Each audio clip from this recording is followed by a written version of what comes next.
But tourism, every destination is simultaneously competing with one another, but also not really, because next summer they can come to your place, or they can pick a trip after the next one to come to yours. And so it's interesting because you're always available, you always have a potential audience, but it's, yes, when things like this really make people think about travel in a new way, what are you doing as a destination to put yourself in people's minds that way, I get.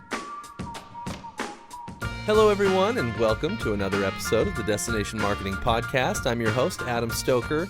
Got another great show for you today. It's going to be a little different than the shows that we've been doing recently. I don't have a destination for you today. I've got a special guest, though. He's actually a member of my staff here at Relic, and his name is Camden Bernatz, and he is a digital marketing and SEO specialist here at the agency, and he's been doing some really unique research across our client base and has some findings that we really want to share with you guys. So, Camden, welcome to the show. Thank you. Happy to be here. Oh, I'm excited to have you. You know, I get to see you every day. Yeah. But then to have you on the show is like, it's a different experience. It's an honor. I waited for my day. It's been good.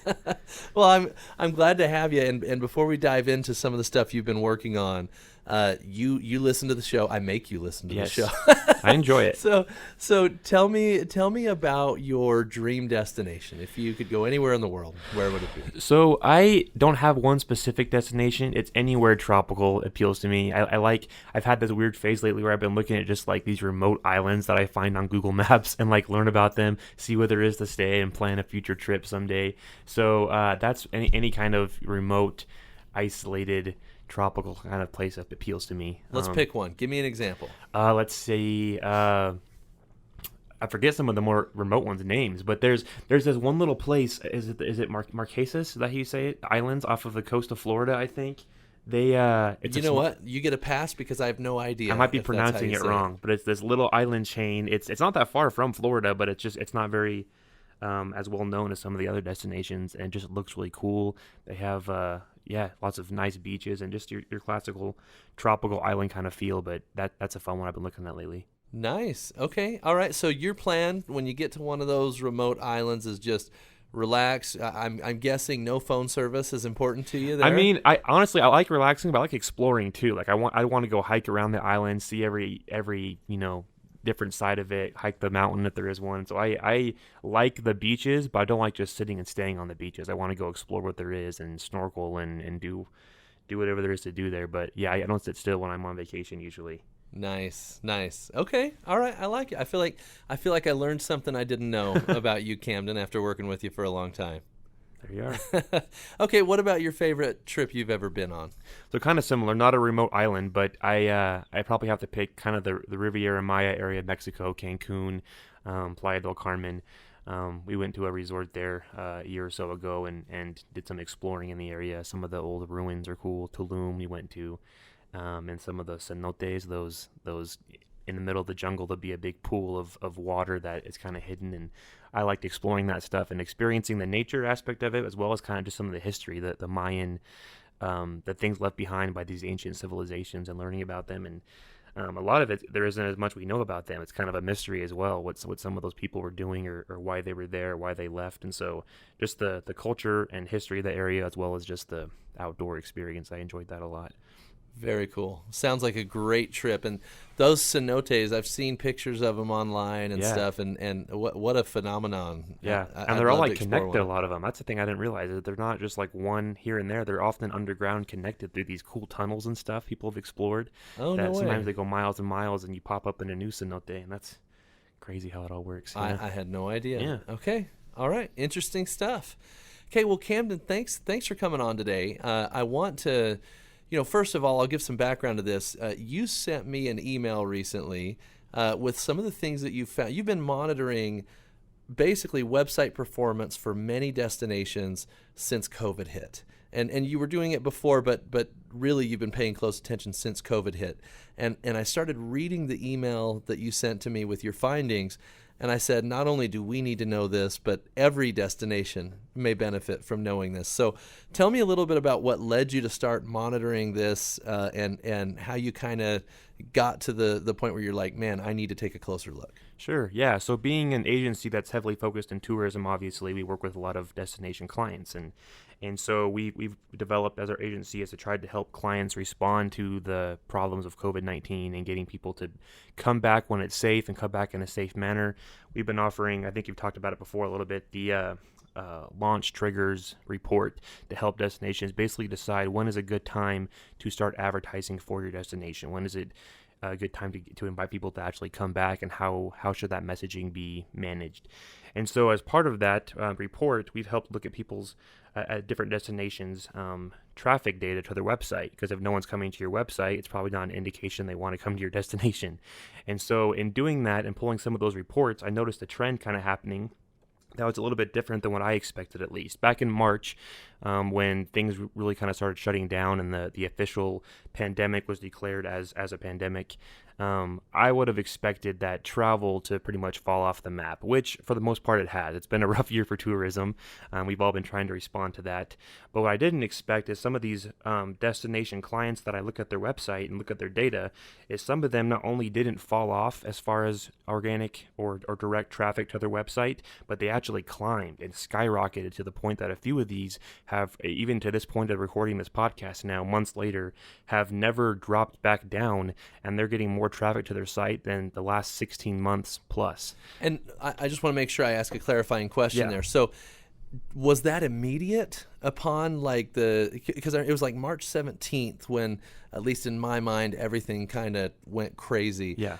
Was it immediate, or was there like a few week delay, or when did the spike in traffic start? Well, that's what stood out to me is for the ones that did spike, it was almost immediate. There are a few, and some of the data I've kind of been driving into is to find out which ones, the ones that went up in traffic and the ones that didn't. What's the difference between those destinations or their websites? So not every website that I looked at saw that, but for the tourism clients who did increase, it was almost right there that same week, mid-March, that like President Trump made the declaration that there was going to be some travel shutdowns and things like that. All of a sudden, traffic spiked, and for a variety of different travel-related keywords. And so that initially, I didn't know exactly why. I didn't have any ideas of who the people were that were coming to the website. I just had my kind of some guesses, but that was the first thing that made me think I want to look closer at this, because this is not what I expected. Huh. Okay. All right. So as you dug in, then. Tell me, because you started with that, right? You had the hypothesis that things were going to tank. You actually saw the spike. Mm-hmm. Tell me about some of the digging that you did and some of the things you found. Yeah. So first of all, I wanted to look at, what the difference was. Is this like make sure it's not a seasonal trend, that I'm just seeing the wrong thing, and that it's something that's unrelated to the virus and the way that affected travel. And all of them consistently started right about the same time. So it seems like the pandemic announcement and its effect on travel was kind of the main catalyst. I'm doing SEO work for these clients and stuff, but I don't think I can take credit for all of a sudden a huge jump for all these clients the exact same month. So the first thing I wanted to look at is what type of visitor is coming to the website. Is it different than normal? Is it someone who wants to actually be traveling right now? Are they just thinking about travel and kind of daydreaming about it? So who are these people? And so I dove into Google Analytics for the most part that has some data about geography people are coming to the website from, the keywords they're using to search, the landing pages they land on. And so there's a lot of stuff that we probably won't get all to during this interview right now. But for the most part, I looked at demographic information.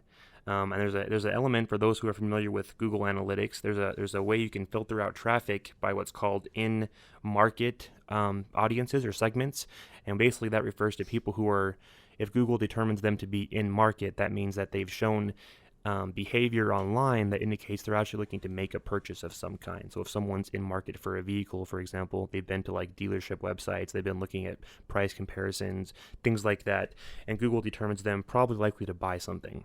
So I just want to make sure I clarify on that. So when you're doing that for a destination, the other activity that they've been doing, whether it's in their search activity or sites they're visiting, things like that, are indicating that they're in the market to book a trip. Yeah. So for example, in tourism, it'd be visiting hotel pages or looking up flight plans or things like that. And Google keeps that pretty protective for people's privacy, so I don't have the exact data, everyone who they are, but they can see what people are doing on their search platform, and they can show these are the people who are most likely to buy something.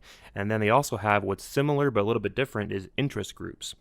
the people who have shown an interest in something but are not in market for it. Like they haven't gone to the actual purchase type pages or websites, but they're looking up things about planning or information or how-to videos or things like that.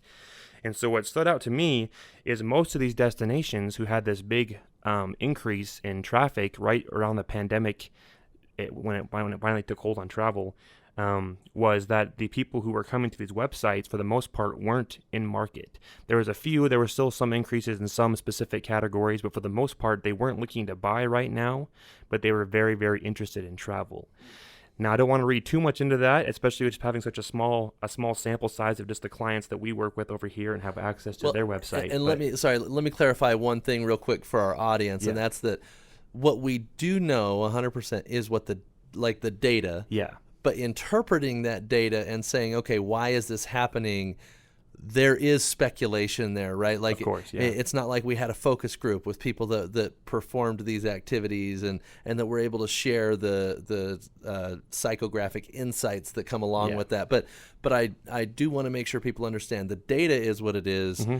But we are going to speculate a little bit in this conversation. Yeah. We want to help our clients We want to help destinations understand what they can take from it, and obviously with a grain of salt, understanding that it's our interpretation of it. But yeah, what it seemed to me at least is showing that there's a huge increase in interest in travel, but not so much of an in-market segment. We kind of call them the daydreamers. They're people who are like, not only do they want to travel, but they're longing for it more than ever. It's that you want the thing you can't have, right? And so as soon as travel shuts down, whether you either aren't allowed to go to the place you want to, or you just don't feel like it's a good idea and isn't going to be safe, people are just really wanting that thing more. And so it's kind of like the marshmallow test, right? That you do with little kids, and you say, look, if you don't eat that marshmallow, when I come back, you'll get 2, and you leave and you come back, and they always eat the marshmallow, right? Like it's kind of the same thing with these travelers. Yeah, exactly. So that was an interesting insight, which is, again, maybe hindsight 2020, like it makes sense that that's happening. I just didn't expect that personally. I thought, okay, people aren't going to worry about travel until it makes sense to do so. But there wasn't even a delay for these destinations. Like mid-March, they're like, oh my gosh, I want to travel now, and or at least plan the travel. And maybe that's for next year, or who knows when they're thinking about going. But they started going to the websites to make their plans or get inspiration pretty quickly, it seems like. And another interesting insight is the geography. This one was a little bit more as expected, but drive markets, as we call them, the cities and states that are nearest to these destinations, saw the biggest increase in this traffic during this time. So that was a hypothesis that I think everybody had. I remember talking about it on the show right when coronavirus hit, that drive markets were going to be critical. I think what you're saying is that the data definitely shows that. I'm not saying just like everybody in the industry said this, so it's not like I'm taking credit for it.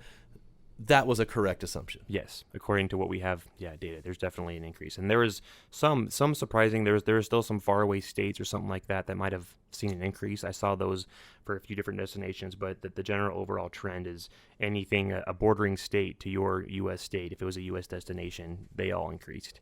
Okay, interesting. What else did you find, Camden? Let's see. So we found that this one again has to have some personal evaluation, I guess. It's not so much database, but it's looking at the data we do have and then making some extrapolations based on that. It would seem that the destinations who have the strongest brand also saw the biggest increase. So how did you decide that? I'm curious about that. It's basically the things that you hear about and see most ads about. So that one's not super data relevant. Should I mention these destinations here? Yeah, Okay, absolutely. So one of them, for example, is we work with Madera County, California, and Yosemite National Park is just a very well-known national park, Sure. right? And so some of that's just from I can see the search volume on Google, for example, how many people are searching for those kind of keywords. And I know that that's just a very popular, before the pandemic was already a very popular online destination. People want to go learn about Yosemite National Park. And that's one of the destinations that shot up really quick during this time. Okay, here's the speculation, guys, that we talked about that I'm about to throw out here, but I do want to make sure that I do think there's conclusions that you can draw. And one possible conclusion is I think a lot of people realized their mortality, right? Yeah. When the pandemic hit, and all of a sudden everybody's bucket list got a lot more important. Yeah. Right. And so you've got these big brand keywords or destinations that people have been thinking, oh, I'd love to go there sometime. And the pandemic hits and it's like, I'm going to get serious about my bucket list. Right. So I don't know. That's just I wonder if that's an insight that, and we'd have to do focus groups to make sure that that's correct, or a survey or whatever. But if that's the case and you are a bucket list destination, to me, that says I should talk about myself that way. Yeah. Right. And maybe my messaging should say, everybody says now is the time, but now how do you say that in the right way that it resonates with what's motivating the consumer to focus more on that keyword now than ever before? Yeah, exactly. Another one who is not a client of ours, but I did some Google Trends research to just see across Google what types of destinations are people typing in searches for. And one of the highest spikes for any of them, again, following the pandemic kind of timeline, was Yellowstone National Park, which people know is outdoor, social distance. It's also a very strong brand name. Everyone knows about that place, and it's usually on someone's bucket list. And so that was another destination that actually, according to Google's data, didn't drop off as far as traffic, but shot up, and is more people searching for that the last few months than ever before, it seems like. So that's another indication that also would indicate that people are trying to social distance. That's, these aren't like little small crowded areas. They're big open expanses. But yeah, people are thinking kind of those main, when you think about travel, what pops in your head without any advertising necessarily, like you just know about that place. Those are the things people were going and searching for more than other places. We had some other clients who didn't totally tank or drop off the map as far as online traffic, but they were maybe smaller or newer to marketing themselves, maybe not as nationally recognized currently, and they didn't see the same level of spike. And so that's, again, our interpretation of it, but I think that would be a good assumption to make is brand helps. For me, yes, I exactly. Your closing line there, brand helps. For me, if you haven't done the groundwork that it takes to build an effective brand for your destination, you find out how unprepared you are when a crisis hits and these big name destinations are growing because they're on the bucket list, and your destination isn't necessarily getting the same spike in traffic. You haven't made it onto the bucket list. So how can we build your brand as a destination and get you on the list? Yeah, tourism's interesting because ever since coming to Relic and really focusing on that from a marketing perspective, it's interesting because it's different than other industries where, if I'm selling shoes and you need one pair of shoes, you're going to buy my product or someone else's, and then you're kind of done until your shoes wear out, right? But tourism, every destination is simultaneously competing with one another, but also not really, because next summer they can come to your place, or they can pick a trip after the next one to come to yours. And so it's interesting because you're always available, you're always have a potential audience, but it's, yes, when things like this really make people think about travel in a new way, or their timeline changes, or they think about their own mortality, like you said, what are you doing as a destination to put yourself in people's minds in that way, I guess. I don't know how to say that exactly. Yeah, no, I think what you're saying ties in with the marketing funnel, right? The marketing funnel has 3 phases, and there's a million different variations of it, but the way we look at it is awareness, consideration, and purchase. And the way I look at what you're seeing with this website traffic that you've been examining is a lot of people went straight to the consideration phase when the pandemic hit, because they're like, okay, we need to go to a place we've always wanted to go to, or a place we can socially distance, some of these wide open spaces, right? But the problem is, if you hadn't been in the awareness phase and hadn't made them aware of your destination, you didn't get to participate as much in the consideration phase that happened, nor the purchase phase that comes next, right? And once again, I want everybody to understand this is some speculation here, and there's some research that would be need to be done in order to confirm some of the speculation we're drawing from this. But I don't think it's difficult to build that bridge, right? Mm-hmm. That if your traffic didn't spike, you're one of 2 things. You're either an urban destination that people are afraid to go to right now, or have been afraid to go to, or your brand wasn't well known enough to make it onto the consideration list. Yeah, that's a good way to put it. And understanding this is a very small sample case study, or whatever you want to call it. What I want to share with people is not so much that we found definitive proof of exactly what we're thinking about, but what I would want to do is encourage destinations to look at these things for themselves, because as we're all trying to figure out how to increase or recover as far as tourism goes, if you are a destination that's seeing these huge spikes, it would indicate people they're wanting to come. So as soon as it's safe to do so and you have the ability to handle them, market to them, tell them to come, show them what to do.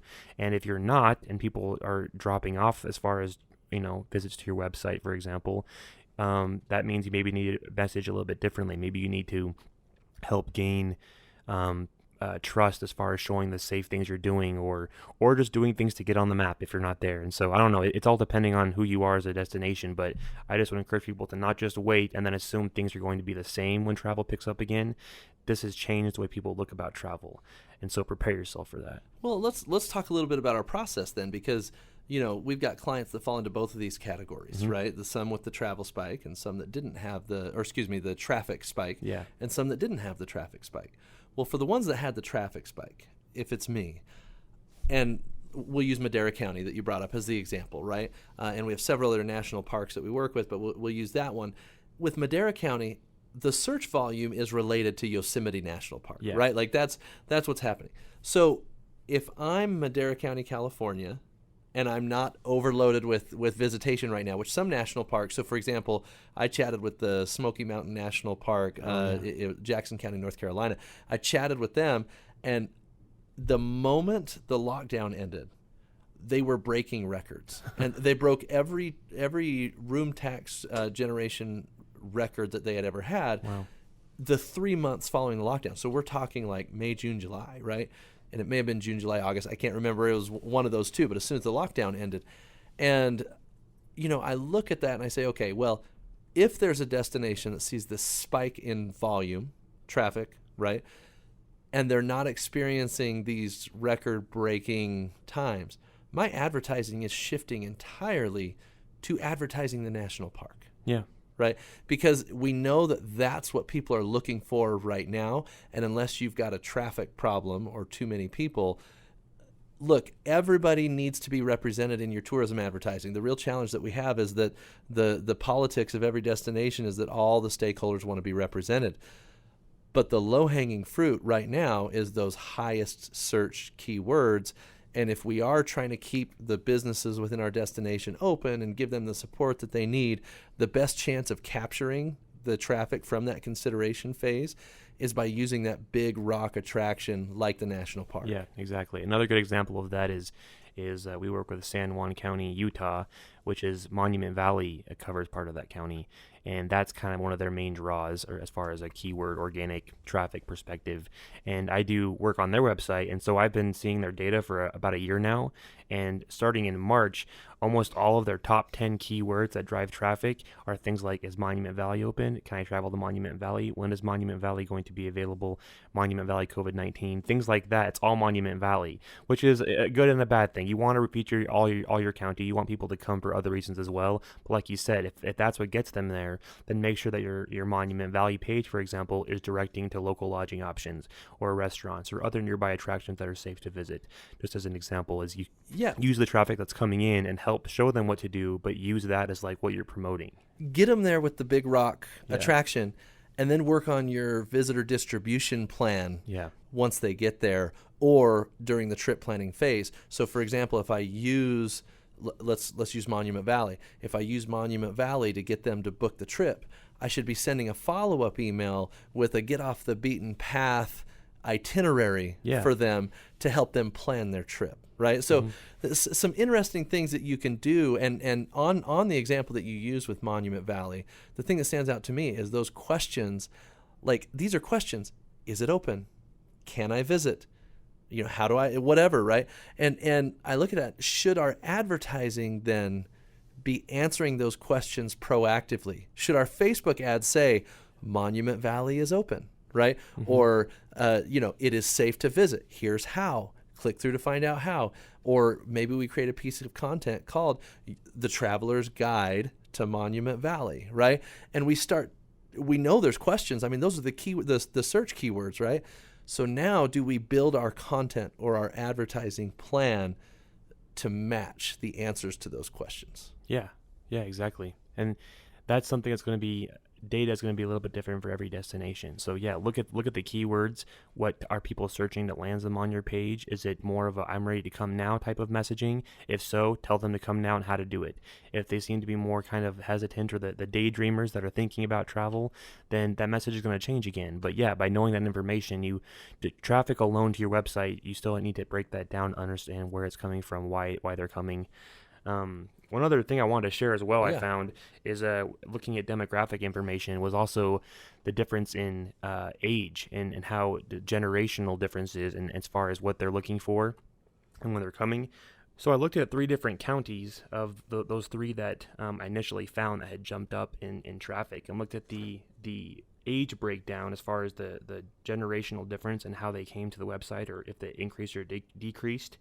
And one of the most consistent things across all across all destinations that increased in traffic is the younger generation was the highest increase. So the 18 to 24-year-old age group were the ones that came to the website in a greater boost in percentage of visits year over year, and they were also the ones that were more commonly in market to make a purchase. So if anybody was looking to actually travel now, it was the 18 to 24-year-old group. For example, we talked about Madera County, California, just to pull their data really quick. For the 18 to 24-year-old age group, year over year, for the March till October is when I pulled data from, there was a 448% increase in visits from 18 to 24-year-olds in that time. For another county in Utah I looked at, it was up 158%. And for that Monument Valley, San Juan County, 18 to 24-year-olds came to the website 659% more year over year than they were previously. So they definitely are the most eager to travel. Let me jump in there. Yeah. The thing that's interesting to me about that is there's a lot of destinations who have built their brand marketing to the baby boomer crowd, right? Or even the next generation up, right? And while that served them well up until this point, I think the likelihood of those 2 generations traveling as much, you're seeing it with the website traffic, right? They're kind of slowing down on their searches and things, and the younger generation's traffic is increasing. So now, as a destination, I need to be looking at my tactics. I need to be looking at my messaging. I need to be looking and making sure that I understand how Gen Z visits versus how the baby boomers used to visit. And am I promoting my destination in the way that's going to set me apart? And there's a big question right now. Sorry, I want to get back to this, but I'm going to go off on a tangent here. But there's a big question right now about, should I be marketing? Is it safe to market? I would say that this data says these people are going to be booking trips. Like, they are searching, they want to travel, right? So can I, in my destination, responsibly support that traffic? My businesses that have contributed so much to my customer experience, in order for them to survive, we need to have them make some money in this process, right? And so if these people are going to book a trip, they're in the consideration phase, why not us? Why not here as a destination? So I think the balance between safety and sustenance, I think, is what I said in another episode, that the balance between safety and sustenance, in order to successfully accomplish that, I think the focus should be on making your product safe, but still get the visitation. Right? Yeah, they want to come, but they want to be taken care of as well. Like, they want to travel responsibly, and they want to make sure that it's a responsible destination to go to, right? So help them see, yes, you can come, and here's the ways we're making it safe. So don't lie about it, obviously. Make it safe for them to come, but then help communicate that, because they want a reason that they think it's a good idea to come to your destination. So help put them at ease and show them all the great things to do while being responsible. Yeah. Got it. Okay. All right. That was a little tangent. Let's get back to those 3 counties. Is there anything else you found there that you wanted to talk about? Just that, not anything specifically. I tried to think through this data, and it's taking me a couple months of looking at it to put my thoughts together. But overall, if I could just kind of sum up the, I guess, recommendations you could say, or the things to think about for your destination, whoever might be listening, is first of all, understand your data. If you haven't looked at it, you should be. You're missing out on insights if you haven't looked at those things. But do you have to be like a data scientist to really interpret Google Analytics well? I mean, No, how do you do that well? Yeah, so I mean, the more you know, obviously it helps. But Google was very user friendly, and I refer to Google because they're kind of the king of search engines Sure. online. I mean, there's information you can get from others as well. But Google Analytics and Google Search Console are two tools that integrate together that will show you most of your traffic is going to be coming from Google, and they make it pretty easy. There's just tabs that you can click on that show audience insights, break it down by location, by demographic, by the keywords being used, things like that. And so, no, as long as you kind of know what a keyword is or what a demographic qualifier might be, you can just click on that and look at it. So it's not too difficult. So yeah, I'd say make sure you're doing that, or get someone who is better than you at it to look at it and help interpret it for you. And then again, as far as the insights that from this kind of small sample case study we've done, is that drive markets, of course, are important and continue to be so, more than perhaps ever before during 2020 and I'm sure into the next year. The younger demographic seems to be most eager. Not that the other ones aren't also looking to travel, but definitely more so than ever before. The importance of reaching the young people is key right now. And then also the fact that there's two different kinds of people who are interested in travel right now. There are those looking to travel as soon as they can. They'll book a flight tomorrow. And there are those who don't want to travel right now because they know they don't feel like it's safe, or they just aren't ready to do so, or maybe they've had financial setbacks this year, whatever it might be, but they really are wanting to plan a trip sometime. And that messaging might be different. If your traffic is looking to come now, help them come now and do so safely. But maybe you have a big interest in your destination and you just can't, they're not going to actually come and book a trip right now. How do you want to talk to them? How do you want them to prepare? Or is that sending a trip planner itinerary type thing as opposed to specific hotel information, or I don't know, I'm just making up examples, but that messaging might be a little bit different depending what kind of destination you are. And then there's the third type I guess we talked about, which is maybe they're not interested at all right now. Not ideal, but then that's going to be different messaging as well. Get them to just think about you. And as far as the avenues that you're taking to get your brand out there, the messaging, the calls to action, that'll all be dependent on that data. But if you're not looking at the data, you don't know who you should be speaking to and how to do so. Yeah, I think it's critical to be reviewing this data on a consistent basis, right? Yeah. Whether that's in a monthly Google Analytics report or what. And then once you review it, it's important to pull the lever, right? Yeah. And there's levers you can pull. So let's talk about a few of those. First one that we talked about early in the conversation was if you need to strengthen your brand. And so if you're seeing that your search volume is not spiking like some of these big brands are, to me that says I've got brand work to do. Yeah. Right? So one of the things that you can do, maybe it's time for a rebrand. If you've been targeting baby boomers and even the older generation for years and years and years, maybe it's time to refresh that visual identity to appeal to a younger audience. The other lever that I think you can pull is in your messaging, right? Yeah. And then in your content strategy, how do I, for example, when that high search volume is coming in on a Yosemite National Park, how do I still work on a visitor distribution plan that doesn't overload, these small parts of my destination that get 90% of the traffic, right? Yeah. And then I think the last lever you can pull is tactics. Changing tactics, right? If you see that your audience has got a 600% jump in Generation Z, maybe it's time to try TikTok. Who knows? To me, those are the levers that I think you can pull right now, right? Is brand, messaging, tactics. And you need to use the data to decide what the best lever is to pull and how to do it. Yeah. Well said. Yeah, it's easier said than done, of course, but that's the work to be done right now, and that's there may be destinations who, like you said, have had kind of the same type of audience or visitor for years in the past, and now that might have changed, or whether it's a long-term change or temporary, it's to be seen. But 2020 is a year to just revisit all that stuff because it's changed the way we travel or don't travel. But yeah, exactly.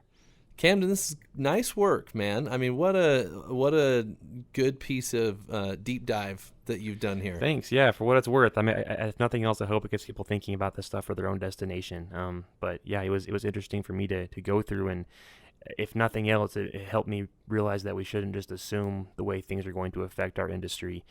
Some of it might seem obvious looking back, but like I just wouldn't have expected that we saw such a increase. Not only did that they stay steady, but an increase in interest in travel as a result of this. And so things to be looking for. Prepare yourself for the next worldwide pandemic or whatever shakes up the industry.